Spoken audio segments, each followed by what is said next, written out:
Good morning दोस्तों। आज का लोकेशन ही दिखा दे रहा है। हेलो दोस्तों, गुड मॉर्निंग। कल का ब्लॉग मैंने डाला था और उसके बाद कल हमारी चाची जो है और हम लोगों को छोड़ के चली गई हैं और कल से घर का दूसरा ही माहौल हो गया है और तैयारियां चल रही हैं। अब ईश्वर की जैसी इच्छा होती है वही होता है, ईश्वर की जो मर्जी होती है उसके आगे।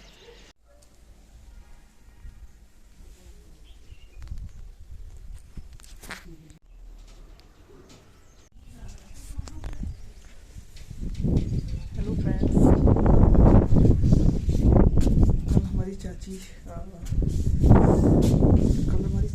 हमको हमेशा के लिए इस दुनिया से छोड़ के चली गई है। तो कल तो मैं ब्लॉग बना नहीं पाई। कल जब मैंने ब्लॉग बनाया था ना, ठीक उसके बाद हमने उनको खाना खिलाया और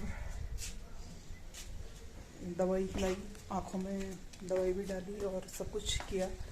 सब कुछ ठीक ठाक था। उसके बाद लग रहा था वो अब जाने वाली है, कमज़ोर सी लग रही थी। तो फिर हमने फिर दीदी को बुलाया। उसके बाद तुलसी का पानी उनके चेहरे पे डाला, तो उनके मुंह पे डाला, तुलसी का पानी भी पिया। उसके बाद चाची हमें हमेशा के लिए छोड़ के चलेगी। और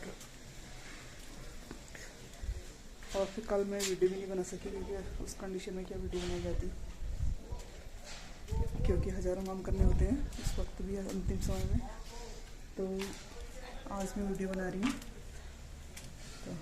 तो मेरी चाची जो है, हम लोगों की जॉइंट फैमिली थी और वे हमारे साथ हमारी माँ की स्थान पे थी। वो शुरू से ही हम लोग साथ में रहे हुए हैं। मेरी माँ जी और चाची के बीच में आपस में बहुत प्रेम था और मेरी मम्मी ने कभी उनको अलोननेस फील होने नहीं दी, क्योंकि चाचा जी तो हमारे जल्दी गुजर गए थे। तो हम लोग सभी साथ ही रहे हुए हैं। पुराने ज़माने में देवरानी और जेठानी में बहुत प्रेम होता था। तो मेरी मम्मी उसको हमेशा, वो दुल्हन उनकी आई होंगी तो मेरी मम्मी हमेशा उनको दुल्हनी करके ही बोलती थी। और जब मेरी माँ गुजरी उस समय मैं 14 साल की थी। तो उस वक्त हमारी चाची ने बोला था कि आज मुझे लगा कि मेरा पति इस दुनिया से चला गया है। इतना प्रेम था इन दोनों माँ जी और चाची में। तो ये एक मिसाल सी थी। और चाची भी हमारे साथ हमेशा परिवार में ढाल बनती तैयार रही और कभी किसी को परेशान नहीं किया उन्होंने। और मेहनती थी। खेत तो सारे उन्हीं को सौंप रखे थे, जितने भी हमारे खेत हुए थे खेतों का काम वही देखती थी। और पिताजी ने उनको बोला भी था कि वो सब तुम ही देखोगी और वहाँ से जो कुछ भी है वो ही उनकी अर्निंग भी थी। हालांकि भाई लोग देखते थे और सभी लोग उनसे बहुत प्रेम करते हैं। और जैसा कि तो ब्राह्मणों की जो हमारे यहाँ जो स्त्रियाँ हैं वो तपस्विनी रूप में थी, ऐसे ही हमारी चाची भी काफ़ी पूजा पाठ भक्ति भाव वाली थी। और वो जैसा चाहती थी अंत समय वैसा ही हुआ। उन्होंने खुद नौदान गोदान के लिए बोला था और उसमें तो बिल्कुल होश में थी। खुद बताया उन्होंने, नौदान गोदान किया हमने यहाँ पे। और जैसे कहते हैं कि ना, नौदान गोदान के बाद आदमी 3 दिन 6 दिन या 6 महीने तक रहता है। तो ठीक 6ठे दिन, एक हफ्ते बाद मंगलवार को हम उनको अंदर से लेके आए थे। उसके बाद वो चली गई हैं। तो अब आगे की प्रक्रिया चल रही है और अभी मैं यही हूँ क्योंकि भाभी का साथ कर रहे हैं हम लोग। भाभी भी अकेली है और उन्हें बहुत बुरा लग रहा है क्योंकि हमेशा चाची ही उन्हें सजेस्ट करती थी, बताती थी। पूरी जिम्मेवारी चाची ही थी घर की। तो अभी कुछ दिनों तक मैं यही हूँ।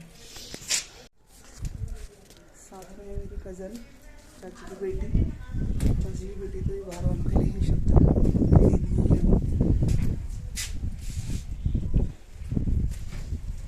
क्योंकि बच्चों ने हमें पता ही नहीं था जॉइंट फैमिली में कि, और उनको भी पता नहीं था।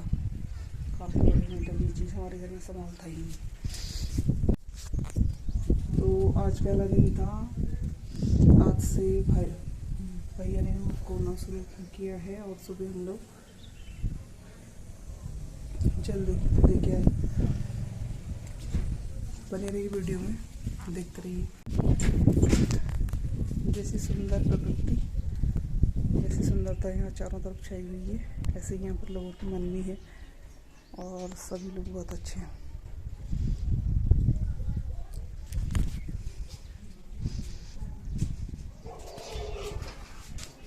तो शहरों में तो ऐसा बहुत कम दिखाई पड़ता है, लोग बहुत सहयोग करते हैं यहाँ पर। किसी भी परिवार में दुख होगा तो पूरे गांव का अपना दुख होता है, वो सब लोग मिलजुल के यहाँ पे काम करते हैं। ये चीज़ बहुत अच्छी लगती है और तभी हमें गांव बहुत अच्छे लगते हैं। शहरों में तो आदमी बीमार पड़ेगा कितने दिनों तक दूसरों को पता तक भी नहीं चलता। लोग ऐसी भाग दौड़ भरी ज़िंदगी रहती है, यहाँ सुकून भरी और शांत भरी ज़िंदगी कुछ दिनों के लिए बहुत ही अच्छा लग रहा है। यहाँ पे खेतों में बंदर आया हुआ 25-30 दाने माल्टे के सड़े हुए थे, वो डाल लगे थे हमने, उसमें खाद बन जाएगी करके। बंदर का रोज़ का लंच हो जा रहा है उसका।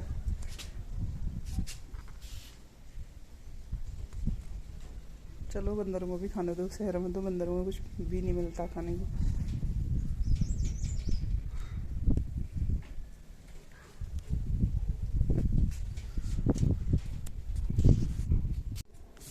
तो आज का काम था हमने अपनी चाची का कमरा को ठीक ठाक किया है क्योंकि वो पुरानी स्टाइल में लगा रखा था उन्होंने, और खुद ही अपने हिसाब से वो रखती थी, पसंद भी नहीं करती थी पहले। तो आज अभी हमने एक कोने को ठीक किया और उसमें हमको मिली हैं 51 नई साड़ियाँ। बिल्कुल चाची सारी व्यवस्था करके गई है हर चीज़ को बचा के रखने का पुराने ज़माने के लोगों को बहुत शौक रहता है, तो वहाँ हर चीज़ मिल जा रही है। 8-10 तो वहाँ पर तौलिए मिले हैं नई एकदम, 51 साड़ियाँ मिली हैं अभी और भी है। देखना 1-2 घंटा हम वो काम कर रहे हैं, उसके बाद हम लोग धूप में बैठ गए थे। बाकी की कहानी आ गई।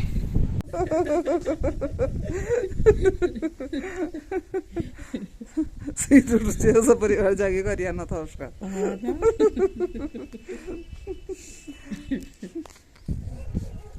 फिर पता चला देखती इतनी सीधी है वो। हाँ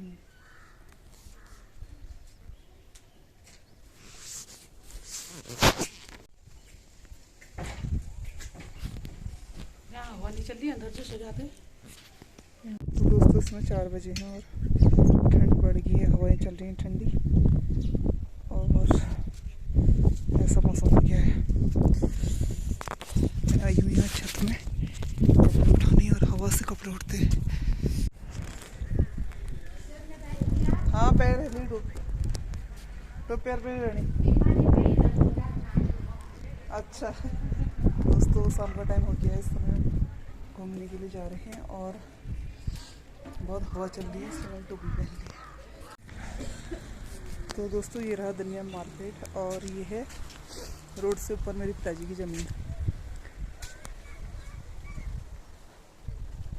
ये इधर जो मकान दिख रहा है ये हॉस्पिटल था पहले धनिया का, तो ये मेरे दादाजी का बनाया हुआ मकान है। 40 साल तक तो ये बहुत ही कम रेट पे 40 रुपये किराए पे ये किराए पर था यहाँ। अब हॉस्पिटल के लिए यहाँ पर अच्छी बिल्डिंग बन गई है और हमारा घर वो उधर रहा साइड में। लौटते वक्त फिर मैं यहाँ पर ब्लॉग बनाऊँगा।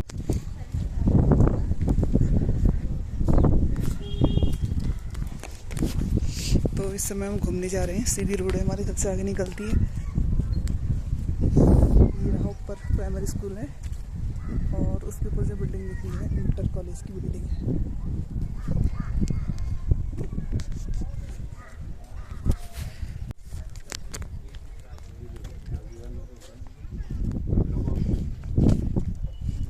धनिया मार्केट है, ये वही वाली शॉप है जहाँ पे वर्मा सुनारा वाले गाने की शूटिंग हुई थी।